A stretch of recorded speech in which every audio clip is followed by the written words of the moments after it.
All right. Good evening, everyone, and so glad that you all decided to join us tonight for our annual Alumni Bear Talk series. This is one of two double features this week. I thought it was very important that we have some discussions around the election, the results that happened on Saturday. So thank you so very much for joining us. And what I'm now going to do is go ahead and read the bio of our speaker. So, Bentley Hudgins, class of 17, has over 4 years of experience in strategic communication and community engagement. They is a political strategist at New Georgia Project. Bentley was given the Local Community Builder Award for Georgia Equality for their work in comprehensive civil rights in Macon-Bibb County.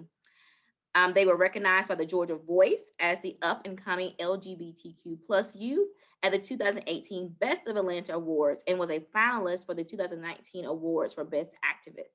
So without further ado, I'm going to turn it over to Bentley to give us a great, look, round of applause for Bentley. So thank you so very much for joining us. Yeah, thank you for having me. I think it's wonderful and great. When I find myself in situations like this, I'm perennially surprised because I was not the best student. um, and so I'll tell you a little bit about myself. So, hi, my name is Bentley. So I grew up in a Japanese American family in McDonough, Georgia. And I came to Mercer, and I had this whole like vision of myself, right? I was like super evangelical. I was like, I'm going to go save the world and be a missionary, which is not terrible, but like, wasn't for me. Found out that there's some things about myself that didn't jive with the church. And so when I was at Mercer, I came out. There really was there. I mean, there were queer people on campus, but not that many.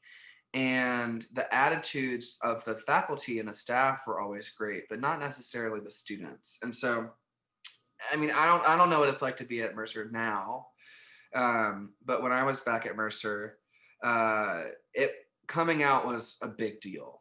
And this was 2012, 2013. Wow, I'm old. Oh my God. Okay, so I mean, I'm coming out as bi, and later on, after leaving Mercer, coming out as non-binary. But at Mercer, like when I was having realizations about myself and coming out, just trigger warning, I want to say some things that are not nice things to hear.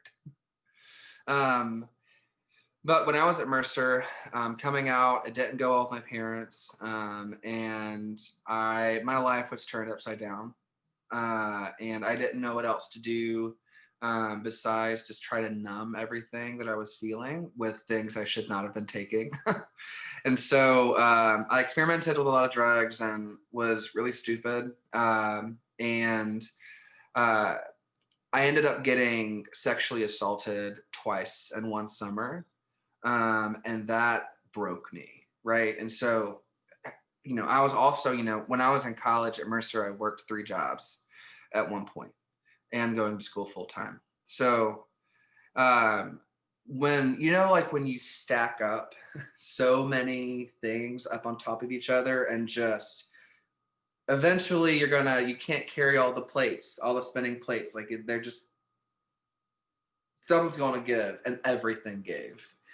And part of that was my academic performance at Mercer. So what I want to lead with is that you don't have to be a perfect student. You should just try your very best. And when you get out of college, it's not going to matter. If you work hard, you show up, and you invest in yourself and your friends and your work every single day. So I want to lead with that, right? So I want to start this presentation that I got for y'all. So what we're going to do today is I want to tell you a little bit more about myself. We're going to walk through what grassroots organizing is and what relational organizing models look like. Miss Ansley has my presentation, so you should be able to get this after I'm done. So don't worry about having to take notes and like capture everything that's on the screen. You're gonna get a version of this, so you can just chill and relax and take it all in. So we're gonna talk about relational organizing, how it relates to the work that I do, and what all of this means in the context of being in Georgia. And this particular time is really crazy, but we've always been doing this work. So if you have any questions at all, just ping me in the chat, and we'll go through them after we get through. So I'm only going to try to spend 30 minutes on this, but we'll see what happens. Okay, so I'm going to start a screen share. So, like I said, we are talking about grassroots organizing. This is an introduction to building real people power through relational organizing and strategy. So here's a little bit about me.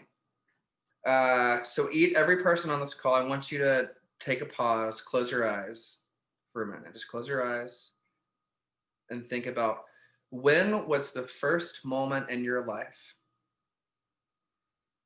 when you felt like you were in the right place at the right time and you found your power? What is the moment where you realized you have agency in this world and you can change it?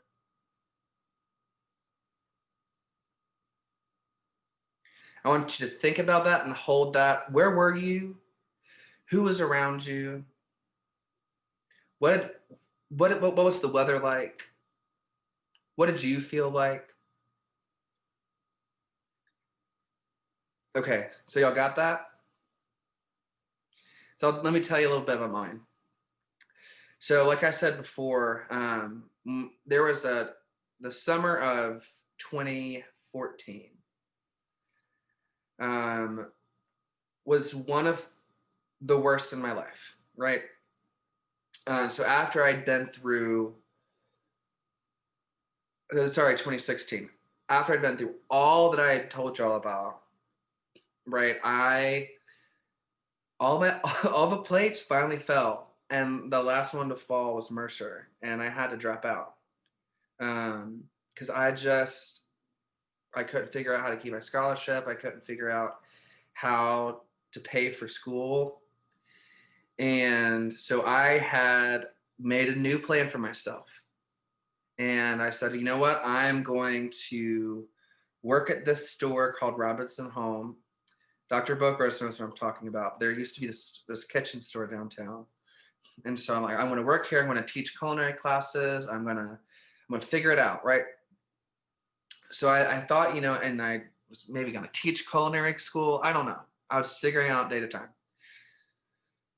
So I get there and things are going, and I thought I had everything together, and then Pulse happened. Dozens of Black and brown and Latina people were slaughtered at a gay bar. And at the time, I'll think one thing that people who aren't queer, don't understand, that gay bars aren't just a place that people drink.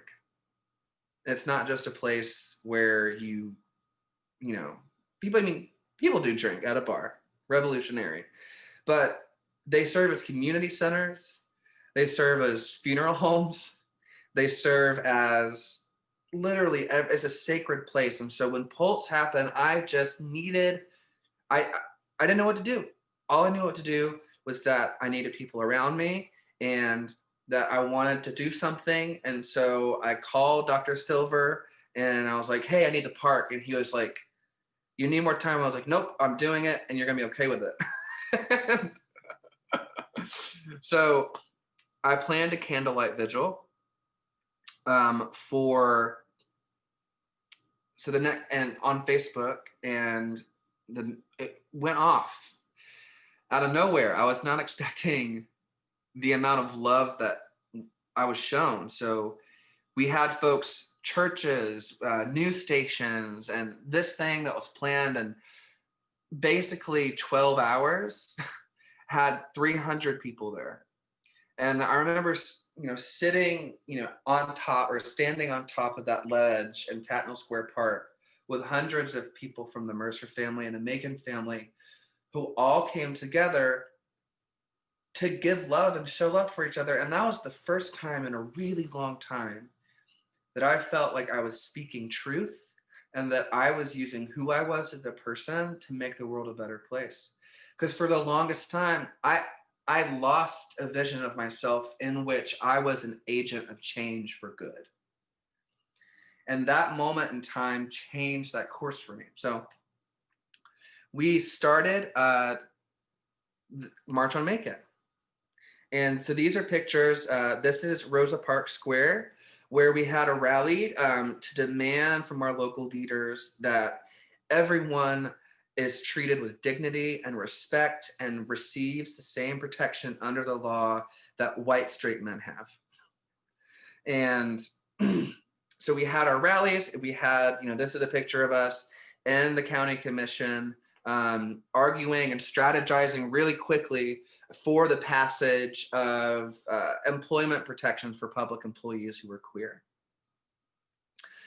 So that changed into doing multiracial, multi-generational, grassroots organizing work that I do today. So this is a group of folks out in Gwinnett with Asian Americans Advancing Justice. You might see some faces that you might recognize, but these are my people, and this is what I do. So I took that moment in time and I was like, hold up, when you bring people together and you can organize people to change and to activate and lift their own voice, lift every voice, we can do some real stuff.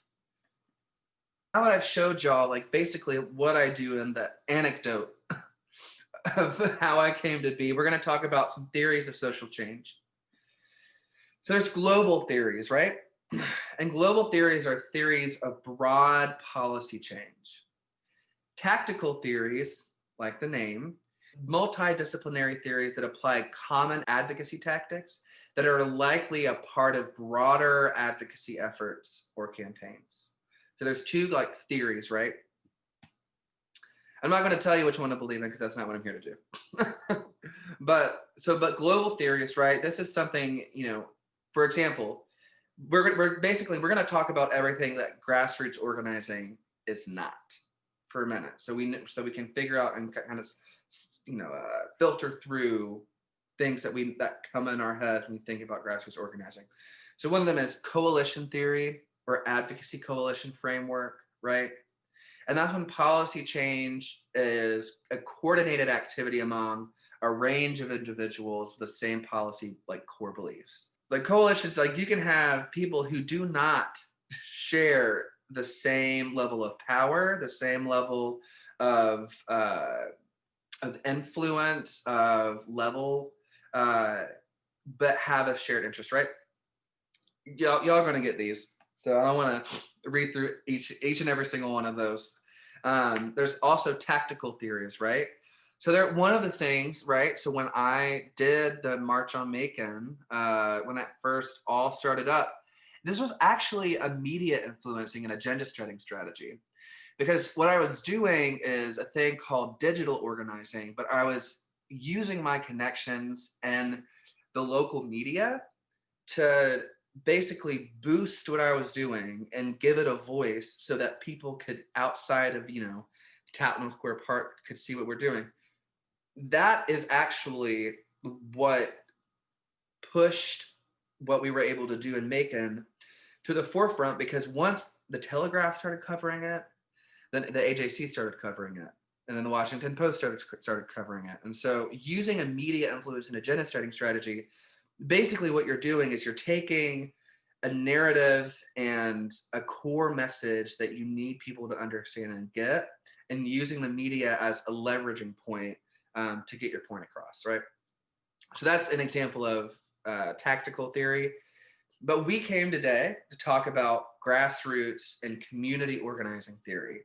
So that is when policy change is made through collective action of members of the community who work on changing problems affecting their lives, right? These are two things that are required.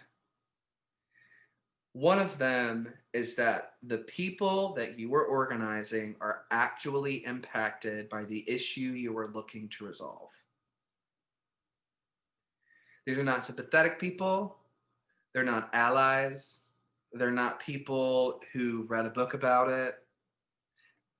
The people who are actually impacted by the issue that you're trying to solve.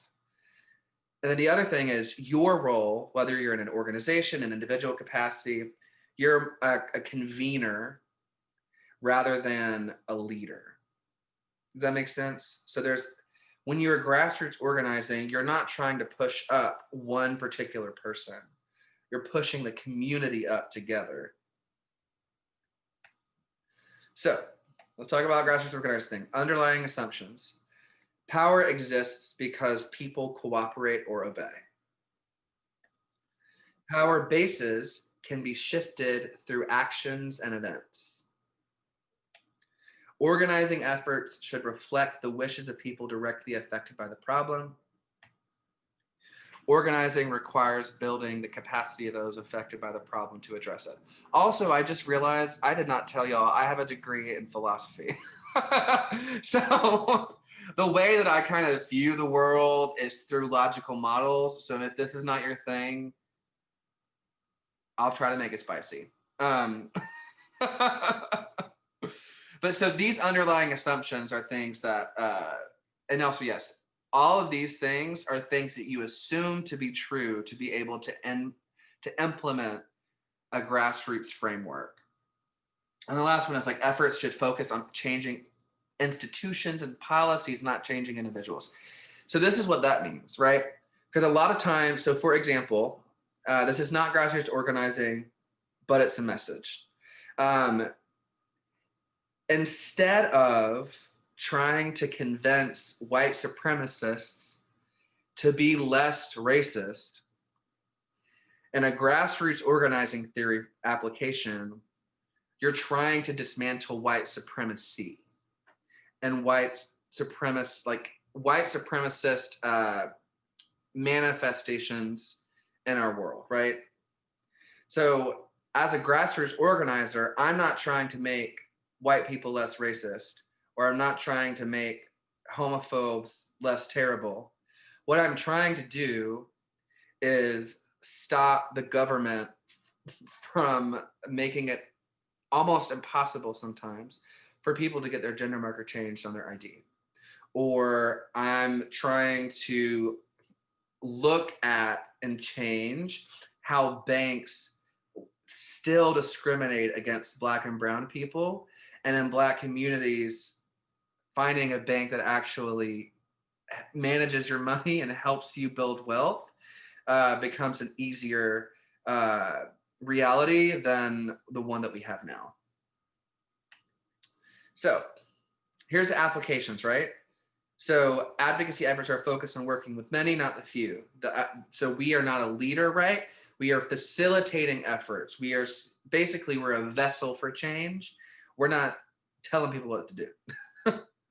The other thing is, so strategies, right? Training, capacity building, community mobilizing, public awareness, actions, direct actions, policy analysis, media advocacy. So these are all things that you can use within a grassroots framework. Here's when it's useful, right? I'm telling y'all the same thing over and over again, just in a different way, because I need y'all to hear this. You have to organize people who are directly impacted by the issue that we're seeking to be changed. And this, right? I got humbled one time, right? So when I'm trying to organize, right, for healthcare, I can only speak and lift up a message truthfully if I have experienced it.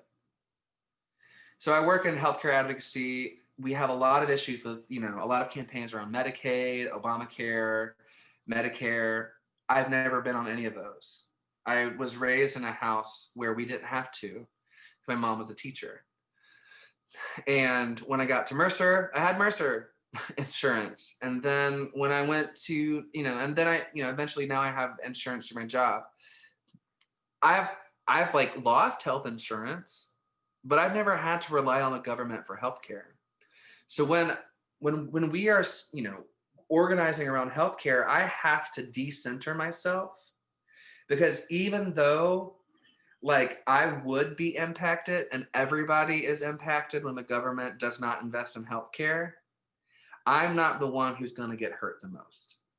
And so when you're grassroots organizing, if you're not going to be the one who's actually impacted, you got to step aside and let the people speak their truth. Because that's what happens when people who aren't actually impacted by things decide on what's important. We're in a world like we're in now. So how it works. Change is achieved when individuals identify with groups and act in a way that is consistent with the membership. Here's what grassroots organizing is. It's not coalition building.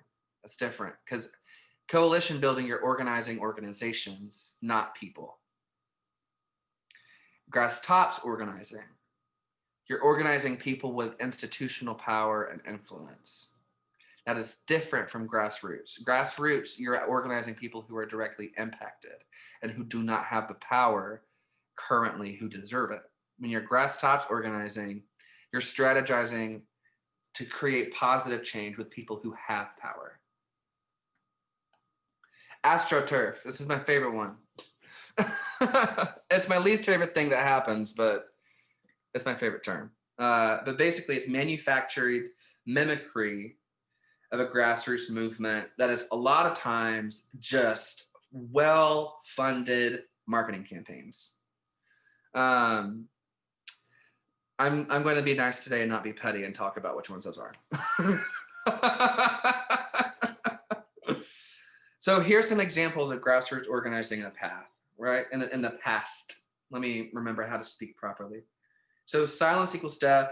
This is one of the posters of the queer liberation movement. So this is right when the AIDS epidemic first started. This pink triangle actually comes from the Holocaust. When queer people were interned, they were marked by a pink triangle. And so when in the US, when Ronald Reagan and all of these people were just watching tens of thousands of gay men, primarily Black and brown men, just die. And they were all like, it's God's plan. This is when this movement started, right? This is the NAACP during the Civil Rights Movement. And now we're at a point where our communities are organizing and saying and shouting in the streets that Black lives do in fact matter. So those are some examples to think in your mind, right? Here's a methodology. Who is impacted? Figure that out first. Convene the people who are impacted. Let them lead the research agenda. Let them set it. How did we get here? What structural issues? So basically what you're doing is looking back and taking a step like, all right, how did we get in this point in time where people are asking for these things? Then you look forward. So now that we know how we got here, how do we get to where we want to be? Now you have a target. Now you need to mobilize people to effectuate the change that you want to see. But to be able to do that, you have to think through it and strategize and mobilize. Then you reinforce. This is the key point in grassroots organizing that people always mess up. So a lot of times people call it the choir theory of organizing. So you know how like church choirs, they can hold notes for like an impossible amount of time. And it's not because the whole choir is singing at the same time every single time. What's happening is when people need to take a breath, they take a breath and somebody else comes in. So what you hear is one long continuous note, but people are allowed to rest and breathe and come back in when they're ready. That's basically what reinforcement is. It's that moment of choir organizing theory, choir theory of organizing, where you sustain vitality by praising, allowing rest, allowing celebration, right? And then evaluate. Another thing that people don't do. There's always a way to be better at the job that you're doing. So, yes. And then repeat. This is a cycle. So developing a strategy, right? You got to get your tactic. Have to have your lead. Who owns the task? What is your measurable impact? So if you ever have to write a grant report, you need these. You need these things. This is how you get the money for grassroots. So you need to know what is being done, who owns it, what is your measurable impact. So a lot of times I'll call it key performance indicators. How will our action make the concrete change that we are seeking? So I am not going to make y'all do a workbook, but I can give that to you if you want. But here's some further reading. Pathways for Change. It's all about the base. The Organizer's Guide to the Galaxy. Twinning Practices of Change. So these last two are a little bit academic, but y'all are smart, and I believe that you can read it. And this is my info. So if you want to ask any questions later on, and I can drop this in the chat too, but you can send me an email at andrewbentleyhudgins@gmail.com and find me everywhere on socials at Bentley Hudgins. Okay, now that we're done with that, I would want to make sure that we have time to talk through questions and comprehensive civil rights. So we say comprehensive, and really it just means that we're including more people, because in the past, civil rights had been about like traditional notions of gender and race. Comprehensive civil rights reform is about disability, about sexuality, about gender expression. And so it's bringing everybody in the boat, which is what civil rights always was about. But now we're naming and holding space for the people that we already were trying to reach, right? So the work of the civil rights movement has been critical to the point to which we got here, but that was the past. In the future, we have to build a bigger, broader, more inclusive coalition of folks, right? So one of them is, so comprehensive civil rights, that includes trans people, non-binary people. It includes disabled people. So when you say comprehensive civil rights legislation, this is, so here are the categories in which we're trying to get people to not be discriminated against. Employment, public and private, healthcare, and places of business, public accommodations, housing, and I would say financial institutions, but we're not there yet. So here's the thing. Comprehensive civil rights locally in Macon. So we've been pushing for this for 3 years, and it finally got introduced in the county commission last week.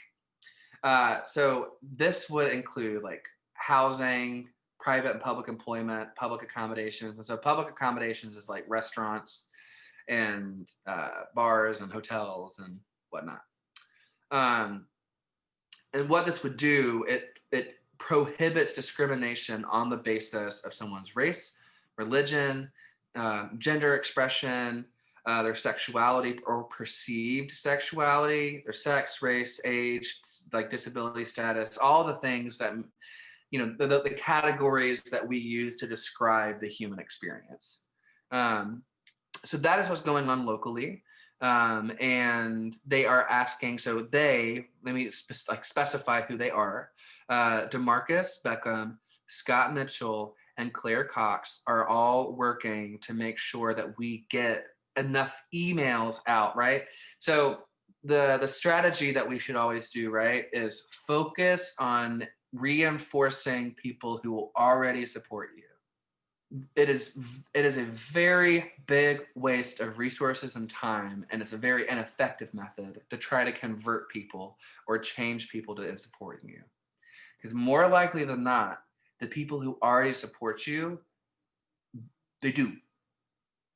They just need encouragement and they need love, to be able to stand strong and proudly in their truth and be able to do what it's needed to be done. So that's why, like, they have an email campaign thanking like Bert Bivens, um, Virgil Watkins, Elaine Lucas, Seth Clark. Oh, and Al Tillman, duh.